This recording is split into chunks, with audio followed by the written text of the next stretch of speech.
C'est la processus. Déjà. Marc chapitre 1, verset 40 jusqu'à 45e verset. Et le prêtre s'approcha de lui, il le supplie et tombe à genoux en lui disant, si tu le veux, tu peux me purifier. Puis, de pitié, Jésus étendit la main et le toucha. Il lui dit, je le veux, sois purifié. À l'instant, la lèpre le quitta et il fut purifié. S'irritant contre lui, Jésus le renvoya aussitôt. Il lui dit, garde-toi de rien dire à personne, mais va te montrer au prêtre et offre pour la purification ce que Moïse a précis. Ils auront là un témoignage. Mais une fois parti, il s'est mis à proclamer bien haut et à répandre la nouvelle si bien que Jésus ne pouvait plus entrer ouvertement dans une ville, mais qu'il restait dehors des endroits déserts. Et l'on venait à lui de toutes parts. Acclamons la parole de Dieu, louange à toi, Seigneur Jésus. Mes frères et sœurs, partout, on se retrouve à cette heure-ci. Jésus-Christ continue avec sa mission. Jésus avait une mission spéciale sur la terre. On appelle cette mission la mission suicide. Aujourd'hui, il est arrivé auprès de quelqu'un et les prêts s'approchaient de Jésus. Il écoutait au palais de Jésus-Christ. Il a écouté par-ci par-là, on a parlé de Jésus, Jésus, Jésus. Mais aujourd'hui, il a fait tout moyen pour s'approcher de Jésus-Christ. Vous voyez quelle souffrance ces lèpres possédaient dans son cœur. Vous voyez la dimension de toutes ces souffrances-là, des lèpres. Lèpre, c'est une maladie très compliquée en Israël. On disait que cette maladie provient de la malédiction, c'est-à-dire Dieu a maudit la personne et il a possédé cette maladie. Dès que vous avez cette maladie, vous ne pouvez pas rester dans la société, vous partez le laisser ou vous amenez très loin. Vous ne pouvez pas habiter parmi les gens. Alors, lorsque pareille situation se présentait, vous serez vraiment écarté de la société. Ce n'est pas pour rien, vous serez écarté parce que à travers cette maladie, vous pouvez encore amener cette maladie auprès des gens. Pour cela, vous êtes vraiment abandonné, écarté de la société. Voici cette souffrance. D'abord, il était blessé.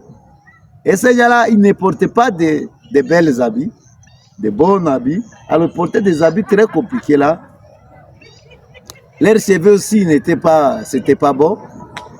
Alors, lorsqu'il passait, qu'il criait, les saletés. Avec des cloches comme ça, il marchait. C'était pas facile, mon frère. Mettez-vous à la part de cette personne. Et aujourd'hui, Jésus-Christ voulait sauver sa vie. Jésus a un gros cœur là. Jésus a pris pitié.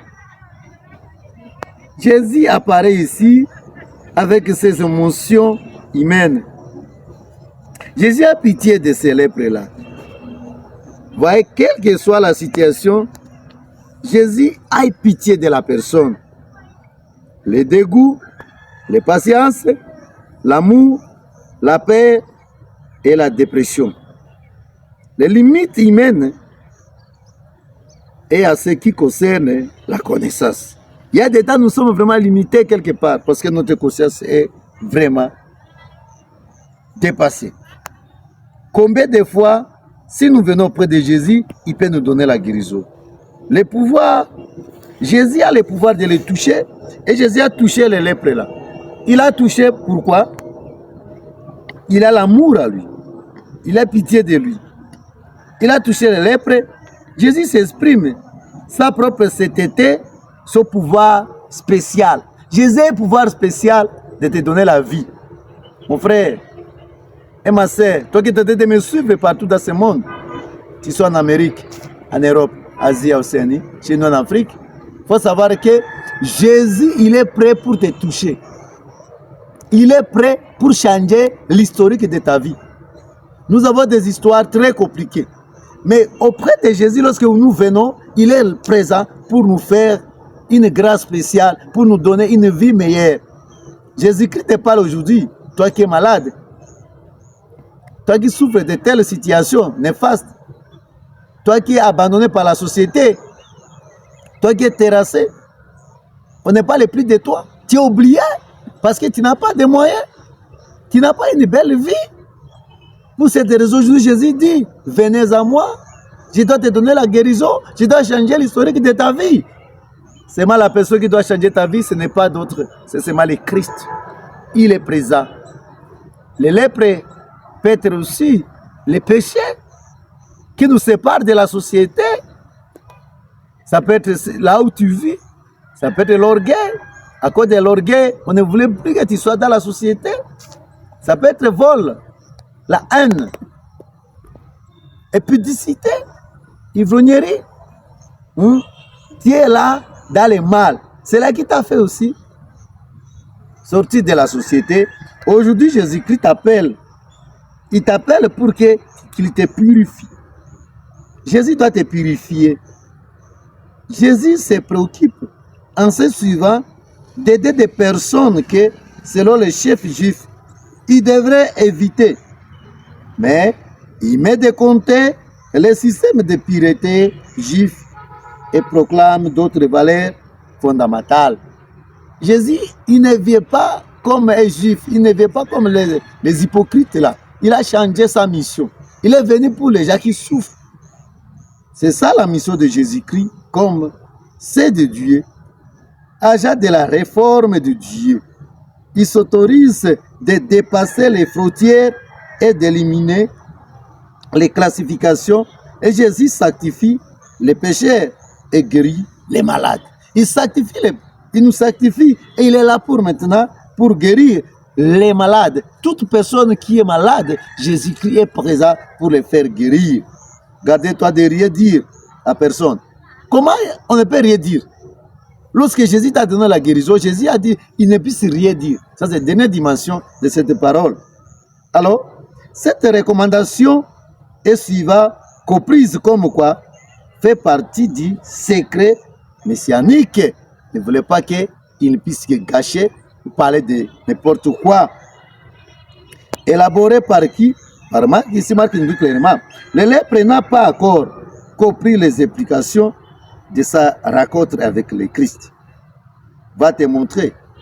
À la fin, Jésus dit, allez te montrer pour les prêtres et donner ce qu'il doit te demander.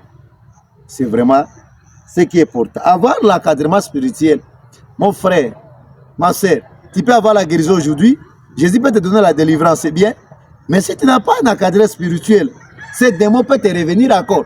Allez te montrer auprès de prêtres, auprès des serviteurs, c'est-à-dire, Jésus voulait que tu restes auprès de lui tout au long de ta vie. Plusieurs fois, vous pouvez avoir la guérison, mais si vous n'avez pas d'encadrement spirituel, ça doit tomber sur vous. Ça sera l'échec profond pour vous. Pour cette raison, Jésus voulait qu'il soit toujours là. De donner quelque chose, c'est remercier le Seigneur de ce qu'il a fait pour nous. Parce que le Seigneur, il est en train de faire pour nous des merveilles. Nous devons être reconnaissants de ce qu'il a fait. Jésus observe cette loi qui est nécessaire avant que l'individu ne puisse être resserré dans la communauté. Il y avait quand même 4 verbes différents. Il y a l'impératif dans ce verset. L'impératif indique quoi? L'autorité divine de Jésus qui guérit ceux qui lui obéissent. Dans des mondes s'y rassemblent. Marc 7 sur son thème, il dit clairement du monde toujours croissant des personnes venant à Jésus. Alors si vous venez, vous voyez les gens, plus à plus, lorsqu'il y a des guérisons, les gens seront là. Nous devenons maintenant les témoins de Jésus pour propager les miracles, les bienfaits de Jésus-Christ, afin que les gens reviennent à Jésus-Christ, afin que les gens croient à Jésus-Christ, à la puissance de Jésus-Christ, pour que les gens quittent du mal pour revenir à notre Seigneur Jésus-Christ. Mes frères et sœurs, ne te découragez pas. Dans cette parole, si nous va bien, à bref, Jésus-Christ voulait démontrer quoi? Il a la capacité de changer l'historique de tout un chacun, quelle que soit la situation dans laquelle on se retrouve. Il faut savoir que Jésus est présent. Approche-toi auprès de Jésus. Il est là pour te donner la guérison. Deuxième chose que vous devez retenir dans cette parole, c'est quoi? Dès que Jésus vous a donné la guérison, ne restez pas seulement là. Continuez maintenant à avoir, restez auprès du serviteur de Dieu pour qu'il continue à te donner l'enseignement, pour avoir un encadrement spirituel partout le tiers dans ce monde. Pour avoir une personne qui est spirituelle, qui peut t'aider encore pour continuer avec l'œuvre de l'Éternel. Troisième dimension, c'est quoi? Il faut que nous puissions avoir un cœur de remerciement, de dire merci pour le Seigneur. Les gestes, l'offrande, ce sont des gestes de l'amour que nous possédons auprès de Jésus-Christ. Remerciement, c'est vraiment avoir un cœur. Des sacrifices. Nous devons faire des sacrifices afin que Jésus-Christ continue à nous bénir à jamais. Pour cette raison, mes frères et sœurs, ne te décourage pas. Il est temps. Cliquez sur la vidéo. Tu vas voir les miracles de Jésus-Christ aujourd'hui. Il va te guérir, il va te donner la vie pour que tu puisses intégrer la société comme tout le monde. Tu dois changer tout ce qui ne tenait pas dans ta vie. Aujourd'hui, c'est ton temps est arrivé afin qu'il te donne ce que tu cherches à son nom. Qu'il puisse recevoir la louange et l'adoration. Il vous bénisse partout où vous êtes. Abonnez-vous massivement. C'est votre simple serviteur de tous les jours. Père Justin. Shalom, que le Tout-Puissant vous bénisse.